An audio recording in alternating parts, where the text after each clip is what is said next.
Monsieur le ministre d'État, vous êtes inspecteur principal des postes et télécommunications et très peu de gens le savent.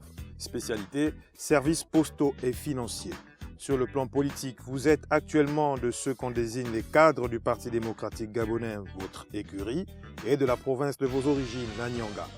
Depuis 2005, vous êtes élu du siège unique de la Haute-Bagno, mais vous ne siégez provisoirement plus à l'Assemblée nationale du fait de vos entrées au gouvernement. Janvier 2017, ministre délégué auprès du ministre du Budget et des Comptes publics, chargé du budget et du financement des pensions. En septembre de cette même année, ministre délégué auprès du ministre d'État, ministre de l'Équipement, des Infrastructures et des Travaux publics. Vous êtes nommé garde des Sceaux à partir de février 2018, avant d'en devenir ministre d'État en juillet 2019, ministre de l'Intérieur, de la Justice et des Droits humains, garde des Sceaux. Un classique du gouvernement, c'est ce que vous êtes devenu au fil du temps. Ministre d'État encore en décembre 2019, cette fois-ci pour la communication, avec le rôle de porte-parole du gouvernement. Cet ajout sera changé en juillet 2020 par l'économie numérique. Et voici face à vous avec Edgar Anissé Boumoumiakou. Monsieur le ministre d'État, s'il vous plaît. Très bien.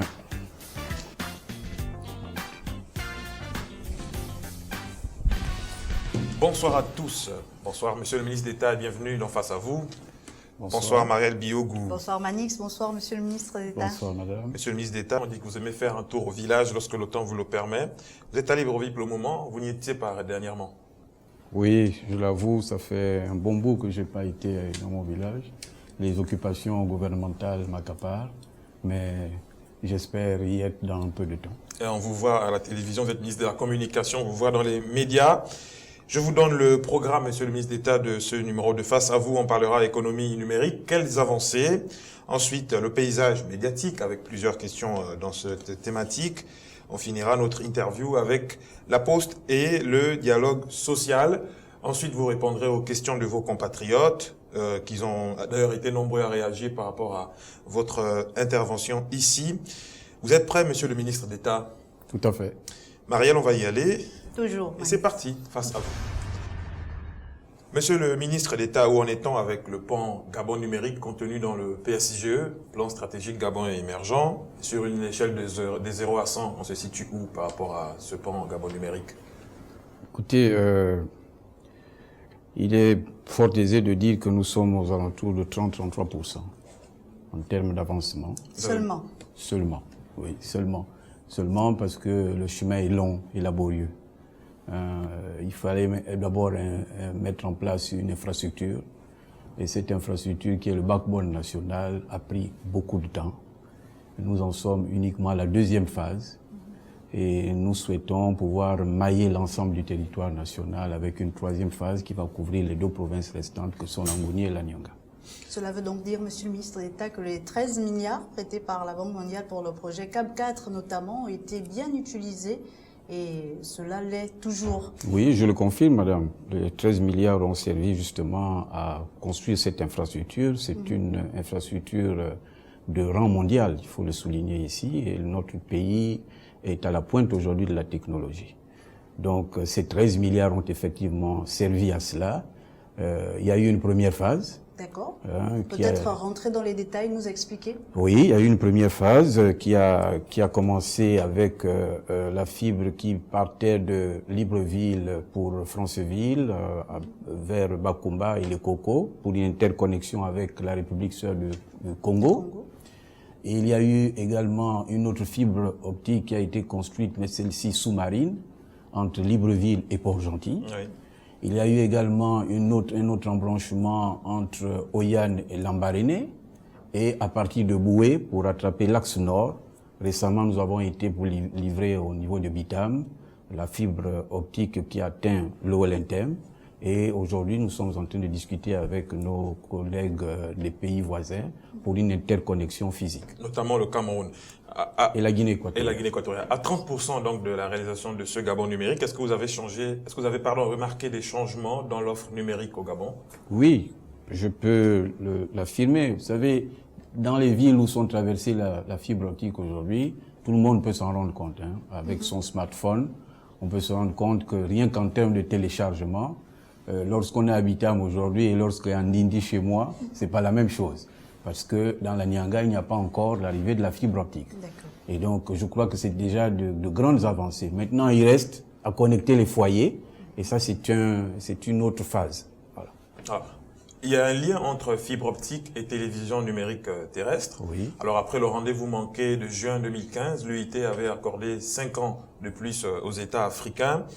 En 2020, rien n'a été fait, à cause de Covid-19 certainement. Vous me direz pas le contraire, qu'il y a une réunion en vue avec l'UIT pour reparler de ce projet. Où en est-on dans le processus de la migration de l'analogie vers le numérique? C'est une question importante et qui nous préoccupe tous. Comme vous l'avez dit, vous avez rappelé les délais qui nous avaient été fixés en partie par l'Union internationale des télécommunications. Nous n'avons pas pu honorer nos engagements, il faut le dire. Lorsque j'arrive à la tête du département ministériel, il y a déjà un travail de fait dans ce sens, avec un partenaire chinois. Je ne saurais citer pour l'instant. Le travail était suffisamment avancé, mais la partie gabonaise est restée butée un peu au coût de l'infrastructure TNT, qui était pour nous extrêmement surévalué de notre point de vue. Nous sommes en train de reprendre l'ensemble des travaux concernant justement cette TNT. Avec un autre partenaire? Non, avec le même et d'autres d'ailleurs. Il y en a beaucoup qui cognent à nos portes. Vous parlez de Star Times. Là, je parle de Star Times, qui était un dossier qui était suffisamment avancé, où les études sont les plus finalisées, il faut le dire. Oui. Et nous sommes en train de discuter aujourd'hui sur une possibilité de ramener un peu à la baisse le coût de toutes ces infrastructures. Or, la TNT aujourd'hui, cela engendre une modification totale et profonde, parce qu'on passe quand même de l'analogie au numérique. Et donc, ce sont de gros investissements oui, qui demandent de gros moyens. Dans le cadre du projet Gabon numérique, il y a également le projet e-Gabon. Quel bilan aujourd'hui, Monsieur le ministre d'État, puisqu'on arrive à la fin de ce projet? Bien, le bilan, vous savez, e-Gabon, c'est d'abord deux composantes essentiellement. Il y a la composante santé, qui est la composante 1, oui, et il y a la composante infrastructure numérique, surtout les services, le développement des services numériques, qui est la composante 2. Je crois que les avancées sont palpables. Dans quelques jours, vous le sentirez davantage. Rien qu'au niveau de la santé, madame, il y a eu beaucoup d'avancées. D'accord. À partir de n'importe quel centre médical, pour prendre un exemple, oui, vous pouvez aujourd'hui avoir des sages-femmes à partir d'un outil qui est placé au centre médical et qu'on peut faire de la télémédecine aujourd'hui. Consultation à distance. Et des consultations à distance. Donc c'est une grande avancée. De chez moi, je pourrais être consultée si je suis enceinte. Si... Absolument. Mais pour l'instant, je crois que le ministre de la Santé a préféré d'abord qu'il y ait un site pilote et c'est le Grand Libreville qui sert de site pilote. Mais l'opération va s'étendre sur toute l'étendue du territoire, là où la fibre optique, évidemment, a été desservie. Ça, c'est pour la composante santé, Monsieur le ministre. Ça, c'est pour la composante santé. La composante service numérique, oui, vous avez la SING, la Société nationale des incubateurs du Gabon, qui aujourd'hui, quand même, a un petit bilan, même si il reste mitigé, il faut le dire. Il faut le dire parce qu'on a accompagné des start-up, mais qui ne décollent pas réellement. L'État, pourtant, a fait sa part. Maintenant, reste à savoir pourquoi... franchement, ces start-up ne décollent pas. Et puisque vous parlez de la SING, il était prévu également, Monsieur le ministre d'État, d'implémenter d'autres incubateurs dans l'Ogooué maritime notamment et dans le Haut-Ogooué. Qu'en est-il? Oui, ça c'est toute la question et madame, je peux vous dire que nous sommes suffisamment outillés pour dire que ça ne peut pas l'être pour l'instant. D'abord, pourquoi? Les délais. Voilà. Les délais, vous savez que e-Gabon tire à sa fin. Oui. Dans quelques mois, en début 2022, le projet va à sa fin. Nous ne pouvons pas, dans un délai aussi court, implanter un incubateur à Port-Gentil et un autre à Franceville. Et pourtant, Monsieur le ministre d'État, il y a eu des fonds décaissés par la Banque mondiale. Oui, les fonds ne sont pas décaissés. Vous savez que les fonds sont encore et sous surveillance de la Banque mondiale. Ils ne sont décaissés qu'au prorata des projets qui sont validés. D'accord. Donc, si vous n'engagez pas le projet, on ne peut pas décaisser. Si le projet n'est pas engagé, on ne décaisse rien. Monsieur le ministre, quelles sont les missions assignées à la SPIN, la Société du patrimoine des infrastructures numériques? La SPIN a pour mission d'exploiter et de commercialiser les infrastructures numériques qui sont D'accord. mises à sa disposition. Alors qu'il n'y en a pas assez encore pour le moment. Il n'y en a pas beaucoup. Mais nous avons déjà notre backbone national. Oui. Nous avons le backbone national et la SPIN, à travers son délégataire qui actionne, elle exploite déjà ce backbone national. Il y a également la fibre ACE. Oui. Vous savez, la fibre ACE qui part d'un peu de l'ouest de la France pour atterrir en Afrique du Sud, qui est longue de 12 000 km à peu près, et dont l'État est partenaire dans le consortium ACE pour avoir investi près de 25 millions de dollars. Donc nous sommes totalement partenaires de cette fibre, et c'est sur la base de cette fibre justement qu'est alimenté le backbone national. Donc la SPIN, avec ACE Gabon, pour la partie internationale, et le backbone national, sont gérés par la SPIN aujourd'hui. Et nous pensons que les choses se passent tant mieux que mal. Et ce sera donc à la SPIN de gérer également le centre de données à caractère numérique, le data center. Monsieur le ministre d'État, à ce propos, la Banque mondiale vous a octroyé à l'État gabonais un prêt de 500 millions de francs CFA. Mais jusqu'à présent, il n'y a toujours pas de data center. À ma connaissance, je ne suis pas informé, madame. D'accord, de non, ce pas projet. Du tout, je ne suis pas informé d'un projet de data center avec la Banque mondiale. Peut-être pas vous, mais le département ministériel avec vos prédécesseurs. Je ne crois pas. Je ne crois pas, au risque de me tromper, mais je ne crois pas parce que nous sommes actuellement sur cette problématique. Et ce n'est pas des missions de la SPIN, c'est plutôt de l'ANEF. D'accord. Donc c'est l'ANEF qui a pour vocation justement de construire ces data centers et nous sommes en discussion aujourd'hui avec la Banque mondiale dans le cadre d'un projet global que nous allons appeler Gabon Digital. Sans transition, on va passer au deuxième axe, le paysage médiatique. Monsieur le ministre d'État, qu'avez-vous fait de la réforme audiovisuelle publique aujourd'hui? Essayez de préciser votre question. On a l'impression que elle se poursuit plus, la réforme de l'audiovisuel public qui a été menée par vos prédécesseurs. Oui, c'est vrai, je l'avoue. C'était un vaste chantier. Il faut d'abord le reconnaître. Je tiens à le souligner ici. Effectivement, lorsque j'arrive à la tête du département, vous en conviendrez avec moi que c'était problématique. La RAC, en tant que telle. La redevance audiovisuelle et cinématographique. Oui. Elle était tellement problématique qu'on n'arrivait plus à travailler au sein du département parce qu'il y avait des tiraillements ici et là. La RAC n'était pas bien redistribuée, semble-t-il. Oui. Nous avons sollicité, obtenu de Madame le Premier ministre, chef du gouvernement, que nous puissions élargir l'assiette fiscale donc, de la RAC. Il y a plusieurs autres styles d'impôts qui seront impliqués justement dans cet élargissement de la RAC. On citerait entre autres les vignettes sur les postes de télévision qui seront importées. Oui. On pourrait également parler de chaque imprimeur, tous les imprimeurs qui seront prélevés sur un impôt qui sera fixé par des textes réglementaires.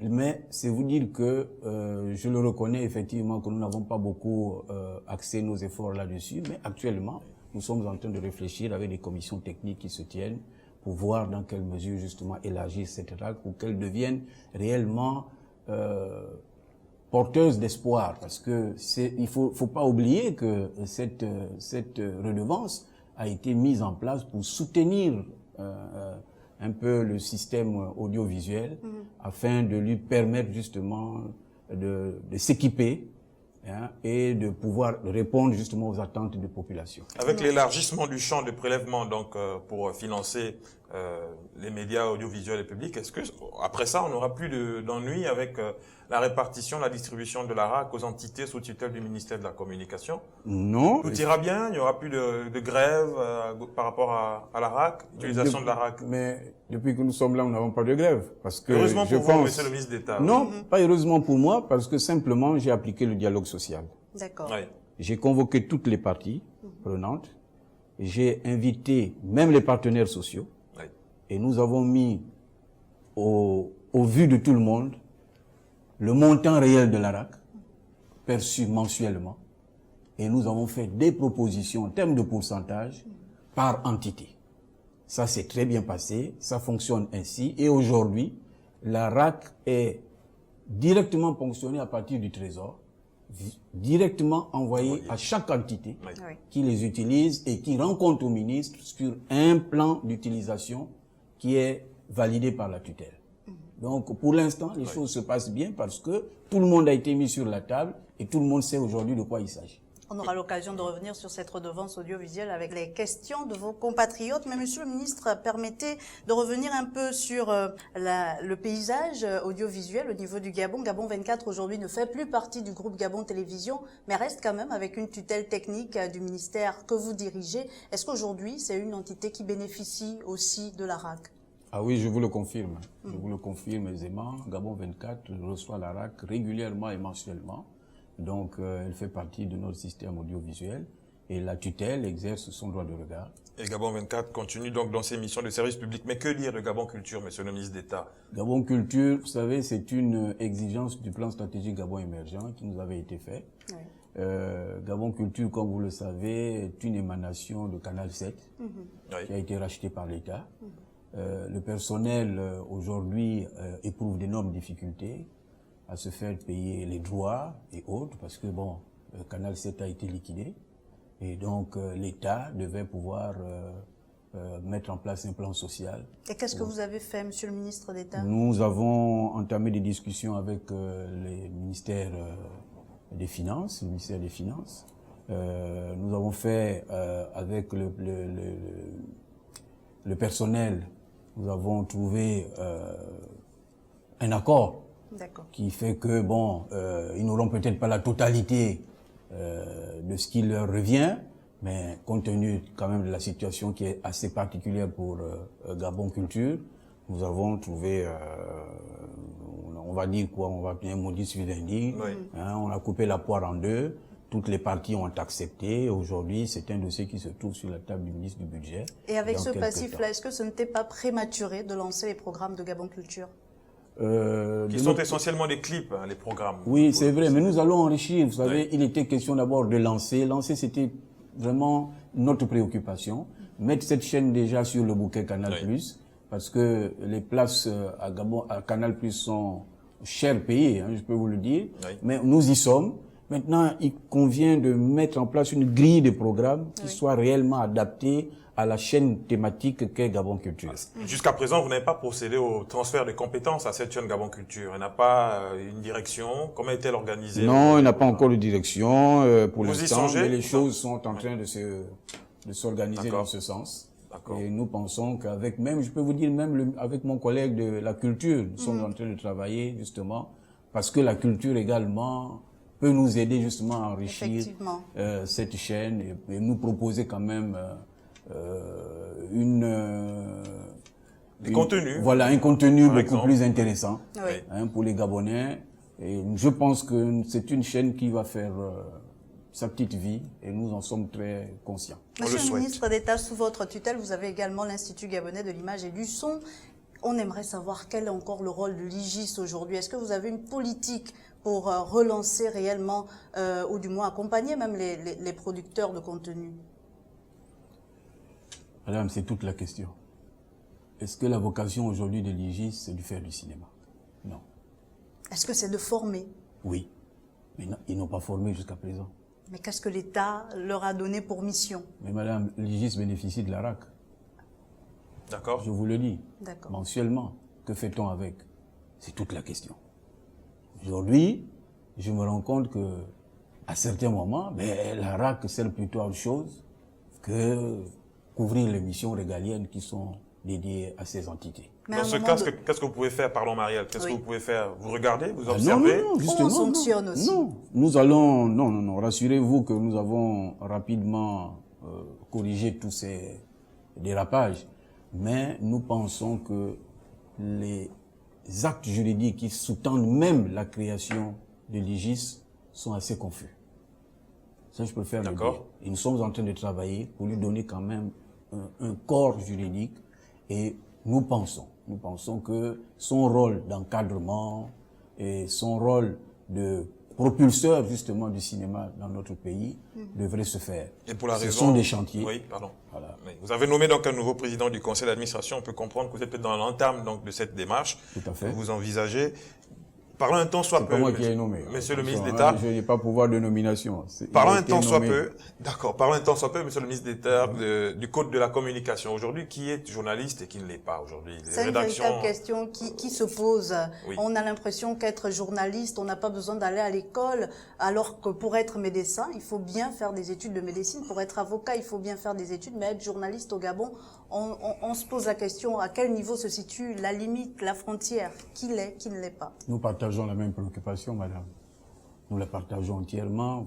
Je crois que vous suivez l'actualité. Je suis en discussion même avec l'UNESCO aujourd'hui pour la mise en place d'une grande école des métiers de la communication. Enfin, monsieur le ministre d'État. Les bâtiments nous ont déjà été cédés par le chef de l'État. D'accord. C'est l'ancien hôtel Eliconia. D'accord. Et donc, nous sommes en train de regarder ensemble. On peut espérer pour la rentrée prochaine, 2021-2022? Peut-être pas la rentrée prochaine, c'est aller trop vite en besogne. Vous êtes très honnête sur cette question, voilà. monsieur le ministre. Mais nous voulons faire quelque chose de bien quand même. Oui. Aller trop vite n'est pas forcément synonyme de réussite. Mais je pense que nous sommes sur la bonne voie et que notre pays a réellement besoin d'une école pour former réellement de vrais journalistes. D'accord. Alors pourquoi aujourd'hui, est-ce que vous savez, dans le cadre de la campagne, voilà, j'y arrive, de recrutement, de reclassement des agents publics, ceux issus du ministère de la Communication sont les derniers sur la liste, monsieur le ministre d'État, et je ne vous apprends rien, je pense que vous êtes bien informé.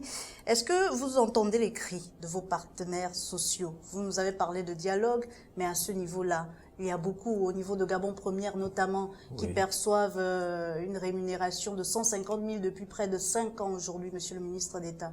Comment on fait? Est-ce qu'ils ne sont pas également prioritaires? Est-ce qu'il faudrait seulement laisser la main à l'éducation, à la santé, la communication, monsieur? Vous allez les recruter? Vous savez, dès que je suis arrivé à la tête du département, ça a été l'une de mes premières préoccupations. Je peux vous le dire. Aujourd'hui, avec la possibilité qui va nous être offerte, parce que quand vous dites que le ministère de la Communication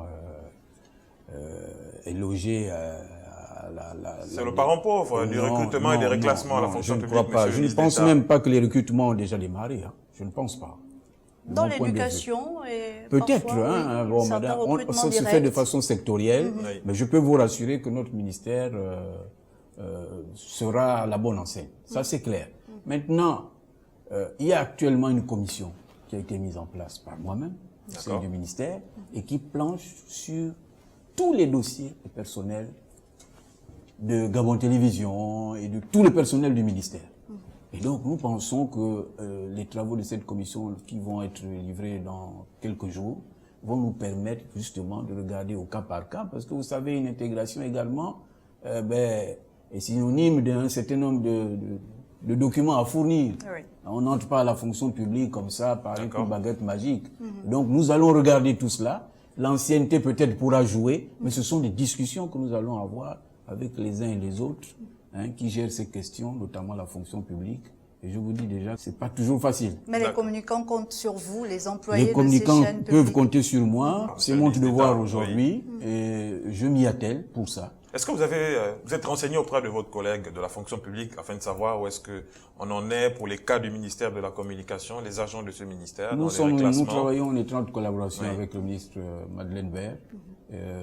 Nous attendons que le top lui soit donné à elle pour qu'elle également nous mette au courant et nous donne le nombre de places disponibles. Parce que là, on va aller par vague. Et maintenant, la commission technique qui a planché sur ces dossiers, nous retiendrons ces dossiers pour qu'ils soient intégrés de façon définitive à la fonction publique. C'est aussi un souci. Une seule question avant d'arriver donc aux questions de vos compatriotes sur la Poste et le dialogue social. Où en sommes-nous avec le remboursement des détenteurs de comptes à Poste Banque, monsieur le ministre d'État, aujourd'hui? Et peut-être pour enchérir, puisque c'est la seule question, quelle serait réservée finalement aux employés également de la Poste? Actuelle, oui. Et madame, les employés de la Poste actuelle... ils ont des arriérés de salaire? Je n'en connais pas, madame. D'accord. J'en entends parler, mais je n'en connais pas. D'accord. Je peux le dire honnêtement et très sincèrement qu'au jour d'aujourd'hui, peut-être le mois de juin qui n'est pas encore échu, je comprendrai. Il y avait un mois flottant, nous sommes battus avec les services financiers, ça a été résolu. J'ai eu encore il n'y a pas longtemps le président directeur général de la Poste que j'ai convoqué à mon cabinet et qui m'a confirmé, document à l'appui, que les postiers n'ont plus d'arriérés. D'accord. Ça, c'est une chose. les épargnants. Les épargnants. De l'ex-Post-Banque, oui. Mais vous en convenez quand même avec moi que Post-Banque est en liquidation. Oui. Et lorsqu'une agence comme Post-Banque est mise en liquidation, c'est du ressort désormais de la COBAC, plus de l'État gabonais. Il faudrait expliquer aux populations. Il faut attendre, c'est peut-être l'occasion de leur en parler, Oui. il faut attendre la fin de la liquidation. Parce que c'est à travers la fin de la liquidation que l'État saura exactement qui il doit dédommager. Vous voyez? D'accord. Or, en nous offrant les services de la COBAC, nous avons le GABAC qui va pouvoir dédommager chaque client de Post-Banque à hauteur des premiers 5 millions. Cela voudrait dire quoi? Si vous avez 20 millions en épargne, eh bien le GABAC prendra en compte les 5 millions, le reste sera payé par l'État. Donc tant que nous n'avons pas fait ce point, nous ne pouvons pas savoir ce que l'État doit pouvoir mettre sur la table pour dédommager justement. Ça peut prendre combien de temps encore, monsieur le ministre d'État? C'est une liquidation qui avait été prévue pour 1 an. Ce n'est pas le gouvernement. Vous savez, la COBAC, c'est le gendarme des banques, comme on le dit. Oui. Donc aujourd'hui, le dossier est entre ses mains. Moi, je m'insurge d'ailleurs contre cette longue situation. Attente, oui. Mais elle était prévue pour 1 an. Nous en sommes presque à 4 ans. Et j'ai appris que ça a encore été prorogé. Donc, que voulez-vous que nous fassions si ce n'est que attendre? On m'a promis que dans quelques mois, cette liquidation prendra fin. Et bien, nous sommes en train de travailler avec même Madame le Premier ministre, pour que nous puissions désormais faire un tri et savoir exactement à qui rembourser. Alors, avant de passer au conseil des compatriotes, rapidement, Marielle, est-ce que vous avez fini avec la promesse de payer une prime Covid-19 aux agents du ministère, des entités de Gabon Première, de l'Agence gabonaise de presse? Ils ont été satisfaits par rapport à ça, la prime Covid-19, avant de passer aux questions des compatriotes? Mais je suis étonné et même surpris d'entendre souvent parler d'une prime Covid-19. Je ne suis pas l'initiateur de cette prime. Je ne sais pas d'où est-ce qu'elle sort. D'accord. Je voudrais rétablir la vérité. Allez-y, oui. Il y a eu une négociation que nous avons engagée avec le Premier ministre, justement, dans le cadre de la Covid-19. J'ai souhaité que la presse s'implique, parce que c'est une question très importante de santé publique. Et je ne comprenais pas que la presse soit laissée pour compte dans le cadre justement de cette conscientisation. Et donc nous avons plaidé et obtenu du gouvernement qu'une petite enveloppe soit distribuée à toutes les entités et non aux agents. D'accord. Pour leur permettre d'amplifier la sensibilisation contre la Covid-19. Et ça, c'est quand même étonnant d'apprendre que à certains endroits, on a distribué cet argent. Je n'ai pas encore les preuves de ce qui se dit, parce qu'aucun responsable ne le reconnaît. Mais je vous dis honnêtement que cette somme a été donnée par le gouvernement dans le cadre de la sensibilisation. Il y a eu une enveloppe de 249 millions, je crois. D'accord. 249 millions qui a été répartie en toutes les entités. Merci, monsieur le ministre d'État. C'était très important d'apporter des explications, la lumière sur cet état des faits. Tout de suite, les questions de vos compatriotes. On reviendra sur le plateau. Je m'appelle Julien Essagué. Ma question est de savoir à quand nos parents du village reculé du Gabon pourront-ils capter les signaux radio et télévision sans problème? Bonjour, je m'appelle Kalanyaga Bouka Lilian, étudiant. Ma question s'adresse à Monsieur le ministre de la Communication. Monsieur le ministre, nous remarquons que la jeunesse gabonaise n'est pas trop attirée par les programmes télévisés que nos chaînes nationales proposent. Monsieur le ministre, quelle solution apportez-vous pour pallier à ce problème? Ma question va à l'endroit du ministre de la Communication. Moi, j'aimerais savoir, nous payons 500 francs de redevance via Canal Plus à chaque fois que nous nous réabonnons. La question est celle de savoir combien cet argent fait chaque fin du mois et qu'est-ce que l'État en a fait ou encore qu'est-ce que le ministre de la Communication a fait avec cet argent. J'aimerais m'adresser au ministre de la Communication, M. Moumbo Miyakou. Nous remarquons qu'au Gabon, les jeunes sont plus tournés en ce moment sur le cinéma. Alors, monsieur le ministre, à quand les écoles de formation sur le métier du cinéma au Gabon?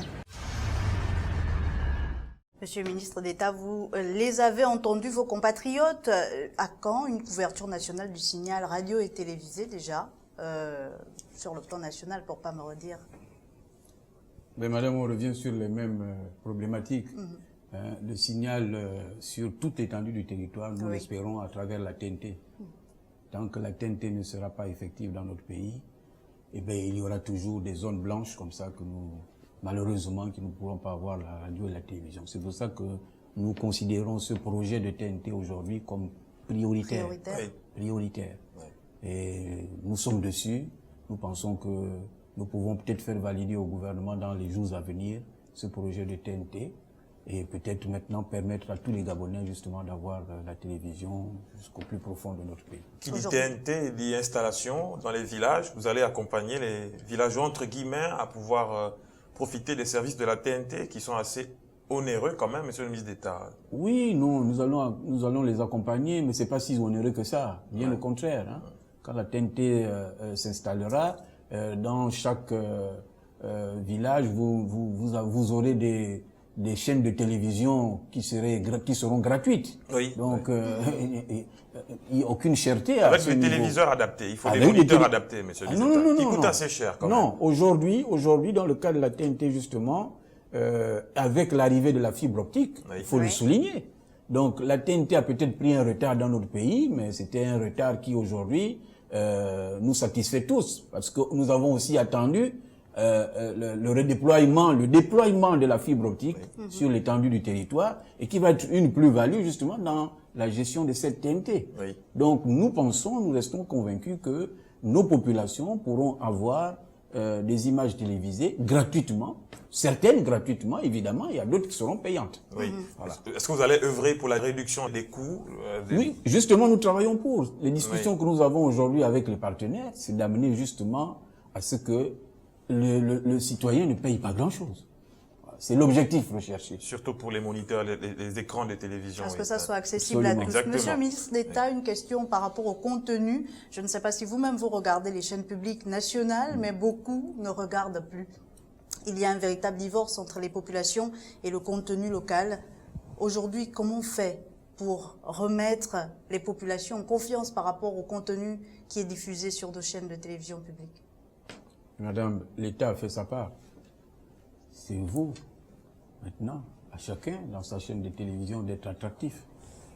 Vous savez, les programmes de télévision, ce n'est pas au ministre d'aller les concevoir. Il y a des professionnels, et nous, justement, comme tous les autres citoyens, je me vertue chaque jour à rappeler, justement, à la raison les responsables de ces chaînes de télévision. Oui, parce qu'il y a un contrat social, monsieur le ministre d'État, entre les chaînes de télévision et la population. Mais si ça ne change pas, on fait quoi, monsieur? Mais si ça ne change pas, on change les hommes. Voilà. Et on sanctionne. Et on sanctionne. Surtout qu'aujourd'hui, les Gabonais payent la RAC, une taxe du moins pour la redevance audiovisuelle, et ils se posent la question, où vont leurs 500 si c'est pour suivre ce qui passe à la télévision encore aujourd'hui? Et surtout que vous allez diversifier les sources de revenus de prélèvement de la RAC, monsieur le ministre d'État. Donc ça veut dire que ça va être un peu plus important.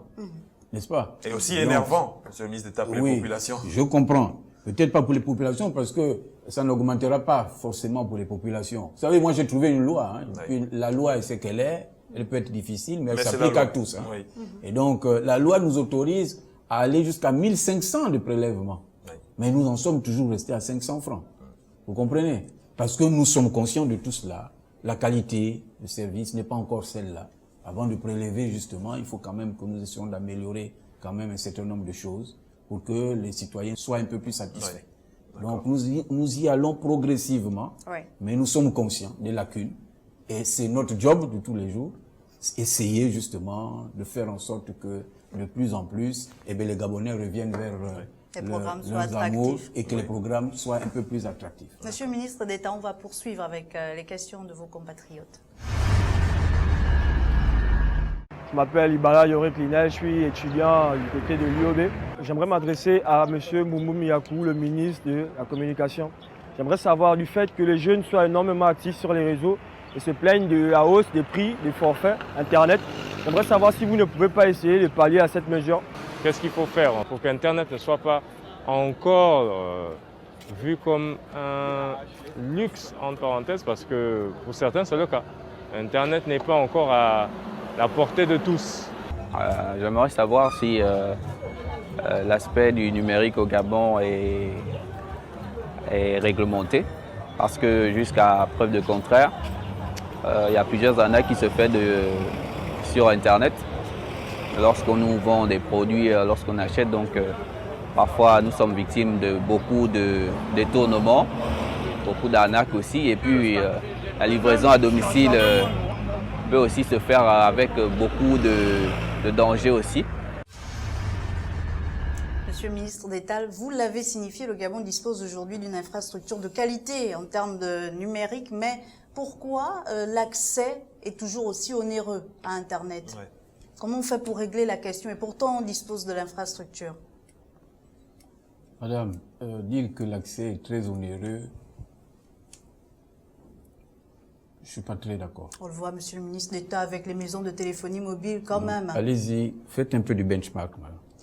On peut vous excuser parce qu'effectivement, au Tchad et ailleurs, regardez ça peut au Tchad, être plus regardez au Cameroun, les pays voisins.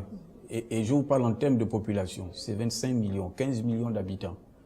Nous en sommes à 2000 francs la connexion. D'accord? Nous sommes un peu plus de 2 millions d'habitants. Donc, il faut également tenir compte de ce facteur. Vous savez, on investit quelque chose, mais le retour sur l'investissement est toujours assez complexe. Avec la fibre optique, est-ce que les coûts peuvent réduire? Les coûts sont en train d'aller vers une réduction On n'a pas l'impression quand même, monsieur le ministre. Si, ça va qu'à un, mais je peux vous rassurer que ça y va. Nous devons faire confiance justement au chef de l'État qui a voulu que la fibre optique soit vraiment répandue sur toute l'étendue du territoire. Tant que notre pays n'est pas totalement maillé, vous ne ressentirez pas réellement les effets bénéfiques de cette fibre optique. Mais je crois que, je reste convaincu que nous ne sommes pas si chers en termes d'accès à Internet. Alors aujourd'hui, est-ce qu'il y a un cadre véritable pour le numérique au Gabon? Parce qu'il y a encore des escroqueries, notamment avec l'essor du e-commerce, avec la Covid-19. Beaucoup de personnes se font livrer maintenant à domicile et parfois l'article que l'on commande n'est pas celui qu'on nous livre, mais on est obligé de faire avec. Monsieur le ministre d'État. Tout à fait, je suis d'accord avec vous. Et d'ailleurs, au niveau de mon département, ce sont des questions qui sont considérées comme extrêmement importantes. Avant d'arriver sur votre plateau, je viens du Sénat où je suis allé défendre un texte sur les transactions électroniques. Donc vous voyez que nous sommes en train d'encadrer. Qu'est-ce qu'il en ressort, monsieur le ministre, de ce débat avec les parlementaires? Le texte a été approuvé par l'Assemblée nationale. Nous sommes allés au Sénat pour en débattre.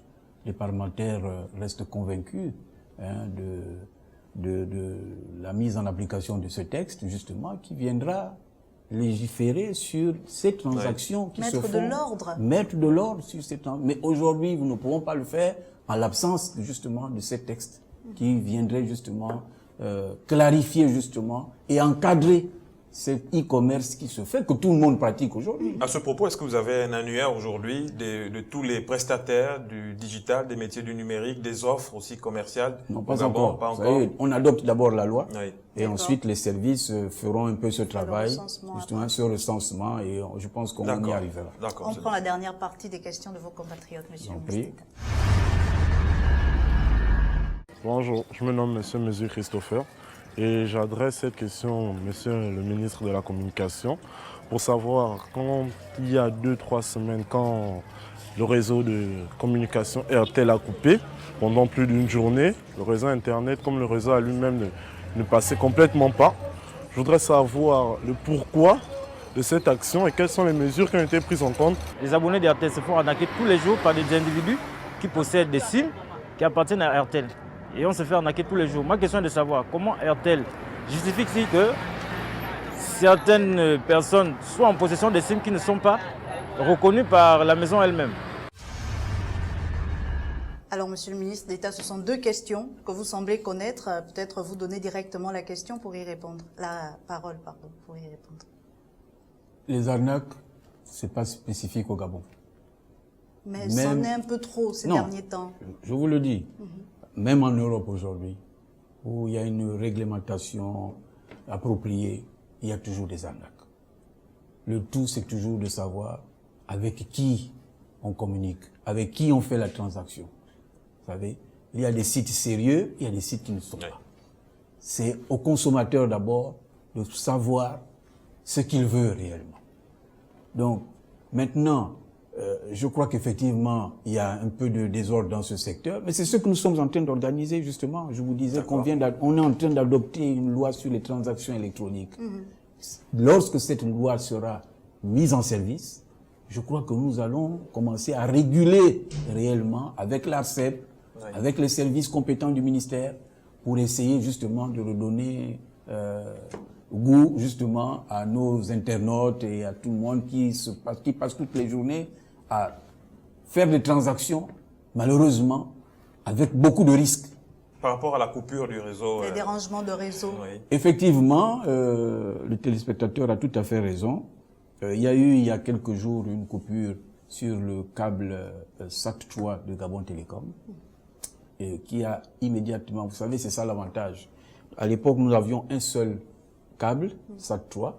Aujourd'hui, avec l'arrivée justement du backbone national, nous avons un deuxième câble.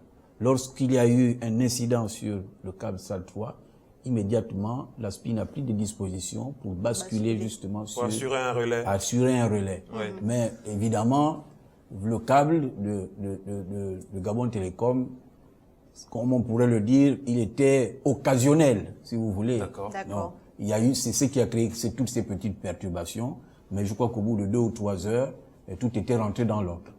Donc je reconnais qu'effectivement, mais ça ce sont des caprices de la technique, vous savez, ça arrive fréquemment.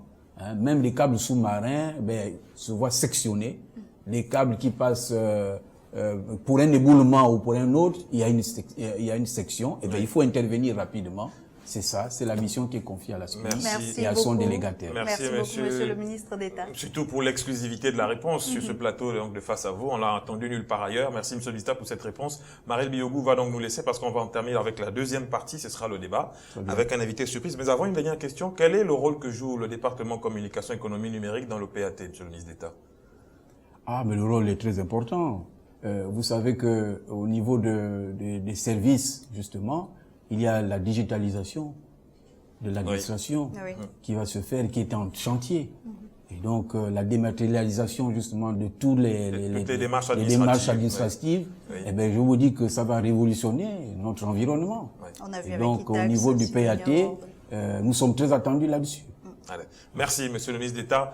Tout de suite, la deuxième partie, le débat. Deuxième partie donc de ce numéro de Face à vous, le débat. Bonsoir, monsieur Silver Boussamba, et bienvenue sur le plateau. Vous êtes le fondateur et président de l'ONG Ogwe Labs. D'abord, pour commencer, qu'est-ce que c'est que Ogwe Labs? Bonsoir. Oui.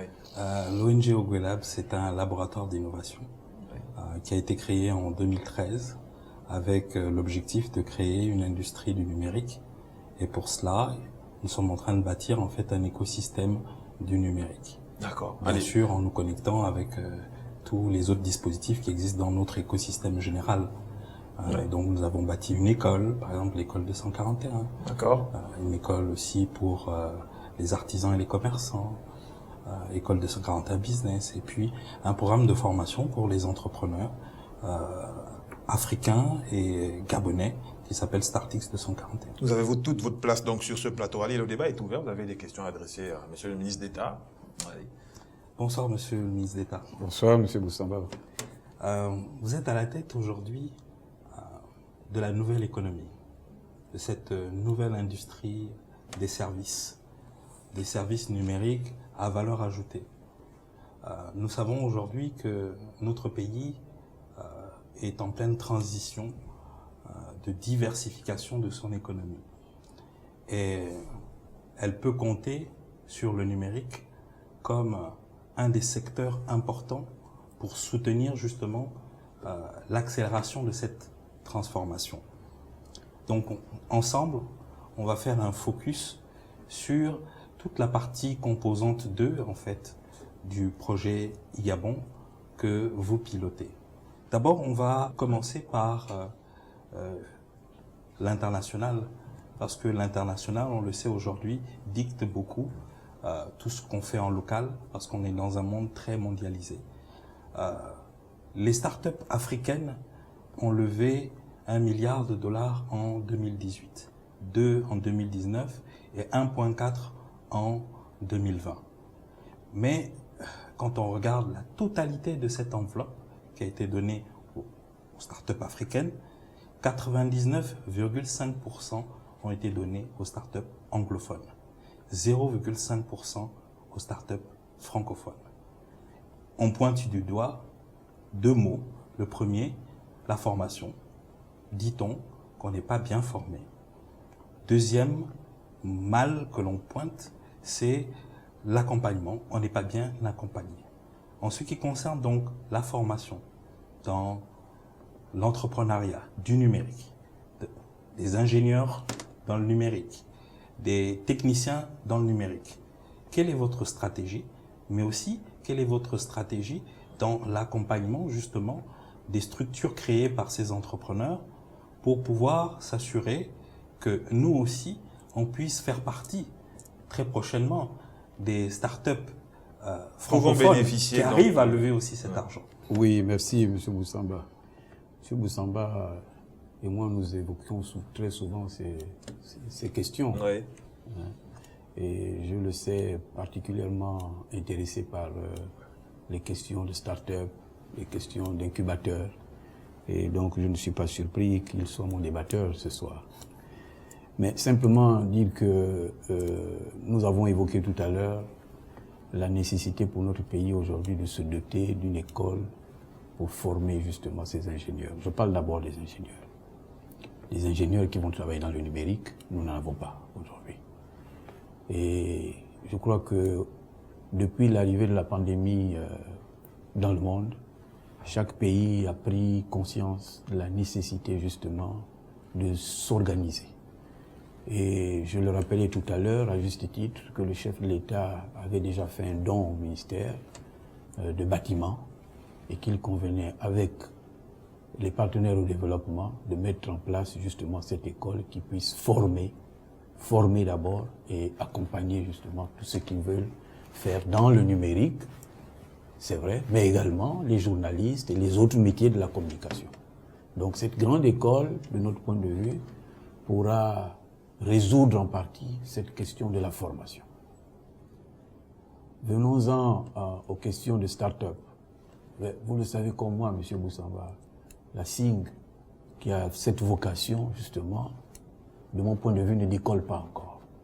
Le modèle économique aujourd'hui de la SING, qui fait qu'elle est un capital aujourd'hui, qui soit ouvert à des privés. Je suis même au regret de le dire ici que tous n'ont même pas encore libéré la totalité du capital. La SING pour laquelle ils doivent accompagner justement après le retrait de l'État qui était prévu 5 ans après le lancement du projet.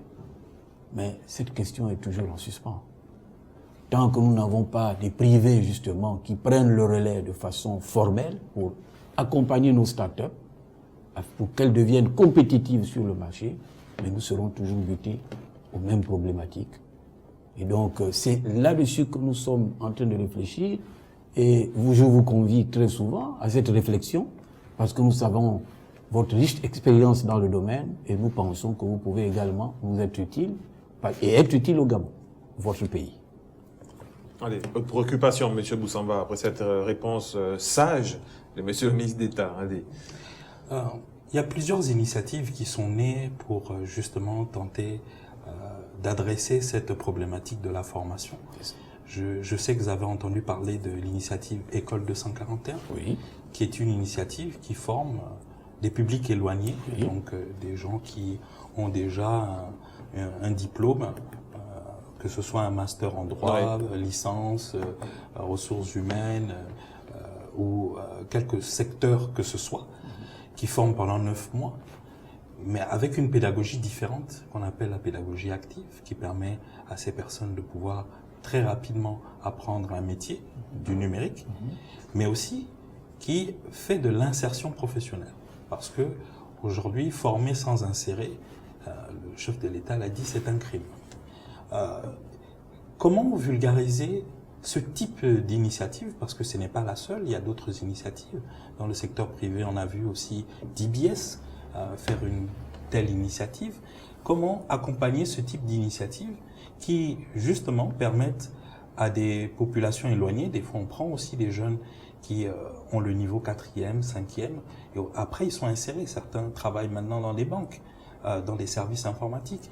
Donc, on est capable, à l'échelle du pays, de pouvoir justement aider, si on vulgarise ce type d'école, à mettre en service des populations qui semblent être plutôt un peu désorientées face au fait qu'elles n'arrivent pas à trouver un emploi. Cette réinsertion, cette reconversion est très utile. Comment vulgariser, Monsieur le ministre, ce type d'initiative afin qu'on puisse en bénéficier sur tout le territoire?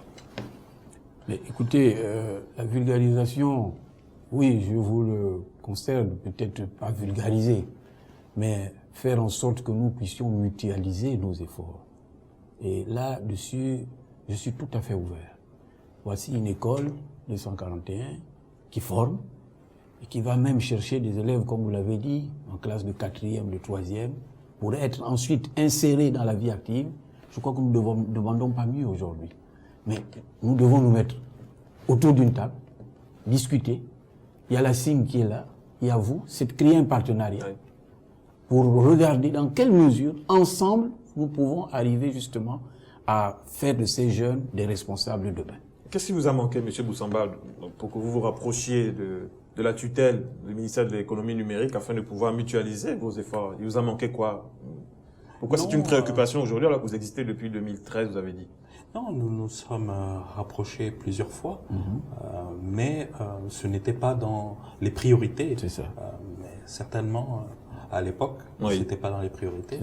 Monsieur le ministre est le pilote à bord de ce ministère. Donc vous le référez d'ici là, vous allez tenter une nouvelle fois? Bien sûr. Allez, c'est très bien. Allez, peut-être une autre préoccupation? Oui, il y a une autre préoccupation. On l'a dit, l'accompagnement est un autre souci. C'est ça.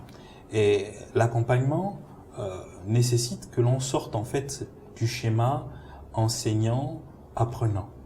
Parce que l'entrepreneuriat, c'est quelque chose de très pratique. Ça n'a rien à voir avec tout ce qui est académique. C'est ça. Quand bien même il y a quelques notions à apprendre, mais tout est très pratique. Il y a des initiatives qui naissent ci et là dans différents incubateurs. Il y a une qui s'appelle aussi StartX 241 qui fait venir donc des startups africaines sur le territoire Gabon afin de faire de notre pays ce hub d'innovation qu'il doit être, parce que notre pays, au regard de tous les investissements qui ont été faits en termes d'infrastructures, positionne notre pays comme un hub déjà technologique, mais maintenant aussi un hub d'innovation. On a parlé de tous les projets CAB, j'ai suivi la première partie, on a parlé de data center, et là, on voit réellement qu'on a besoin de pouvoir former différemment nos entrepreneurs. Qu'est-ce que vous avez prévu de ce côté-là pour justement arriver à mettre nos entrepreneurs au niveau des autres entrepreneurs que l'on voit en Côte d'Ivoire, au Sénégal ou au Cameroun à côté? Monsieur Boussamba, vous le savez mieux que moi, je crois, les missions qui étaient dévolues à la SING, vous le savez, c'était entre autres accompagner, former, accompagner. Et dans le cadre du projet Igabon, il y a un accompagnement qui se fait. L'État, à travers la Banque mondiale, a mis des moyens conséquents pour accompagner nos jeunes startups. Mais le résultat est là, il est plausible. L'accompagnement de l'État, c'est pour un temps. Ensuite, il faut prendre le relais de cet accompagnement et c'est pas toujours évident. Donc, je crois que c'est pour ça que je parlais de mutualisation de nos efforts. Nous devons regarder ensemble et chercher à savoir où est-ce que nous avons fauté et comment faire pour réparer ce genre de choses. À ce niveau, il n'est pas encore trop tard. Oui. Est-ce que votre expertise, votre expérience ne peut pas servir à épauler, sinon à apporter un souffle nouveau, aider, accompagner la SING afin de pouvoir atteindre ses objectifs? Est-ce que vous ne serez pas client à une telle proposition de la tutelle? Bien sûr, bien sûr. Oui. Je suis tout à fait ouvert, M. Boussamba. Il faut qu'on en discute de façon sereine et qu'on regarde. C'est fait pour ça. La SING doit être accompagnée parce que vous savez que le projet Igabon court à son terme. Et après, qu'est-ce qu'on fait? L'État doit normalement se désengager. Exactement. Vous voyez? Maintenant, il va falloir qu'on crée des partenariats pour pouvoir continuer. Parce que le modèle économique qui nous est présenté aujourd'hui, bon, est sujet à discussion. Hein. Vous le savez, nous en avions déjà évoqué Exact. la question, vous et moi, plusieurs fois. Exact. Donc, je suis tout à fait ouvert et tout en fait enclin à pouvoir discuter de cette question avec vous. Alors, on n'aura pas de temps, vous savez très bien, Monsieur Boussamba. Comment vous pouvez vous participer donc à la digitalisation de l'administration en dehors de ce que vous faites, qui est d'ailleurs très bien, mais de façon assez concrète? Quel apport vous pouvez proposer, quelles solutions vous pouvez proposer afin d'accélérer cette digitalisation de l'administration au Gabon? C'était effectivement l'une de mes questions. J'ai très bien fait alors, allez, on va y aller. Effectivement, il y a énormément de startups qui évoluent dans différents secteurs. Le secteur de la santé, l'éducation, le transport, logistique et bien d'autres. Aujourd'hui, il est question de créer des partenariats publics-privés avec ces startups qui peuvent aider justement à adresser un certain nombre de problématiques. C'est une proposition qui vous fait, Monsieur le ministre les populations. Oui. Et donc, on peut organiser, bien sûr, une rencontre avec toutes ces startups qui peuvent justement permettre à l'État d'accélérer justement l'accès à de nouveaux services qui vont régler des problématiques.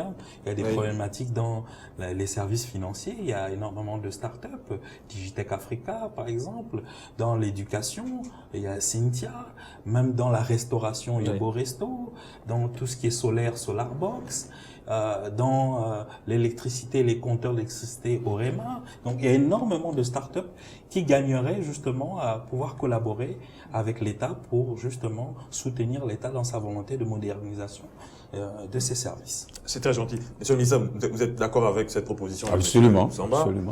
Donc vous allez le recevoir en Bien sûr, bien sûr. Monsieur Boussamba sait très bien que ma porte est toujours ouverte et que je suis là évidemment pour trouver des solutions aux problématiques qui nous sont posées. Peut-être une dernière question que vous adressez. Est-ce que c'est rentable l'activité aujourd'hui, les métiers du numérique? Est-ce que c'est rentable? Peut-être pas pour vous, mais pour les autres. Oui, c'est une activité très rentable. On en a parlé au début. C'est une industrie aujourd'hui. Dans l'actualité du jour, on a vu que Facebook est aujourd'hui valorisé 1 milliard. C'est ça. C'est très rentable cette économie. Et on peut compter à une sur échelle cette nationale économie. au Gabon, est-ce que c'est rentable? Bien sûr, bien sûr. Il y a des startups qui font partie des startups dont j'ai cité, qui ont des cash flows de milliards de francs CFA. C'est très bien. Merci, Monsieur Silver Boussamba. Malheureusement, on ne peut pas, c'est très intéressant de parler du numérique, mais malheureusement, compte tenu du temps, on ne peut pas poursuivre. Merci pour ce bel échange avec Monsieur le ministre d'État. C'est donc le terme, mais je vous donnerai 30 secondes, Monsieur le ministre d'État, pour vous adresser face caméra à vos compatriotes, pour conclure votre passage ici sur ce plateau. Pas grand-chose à dire.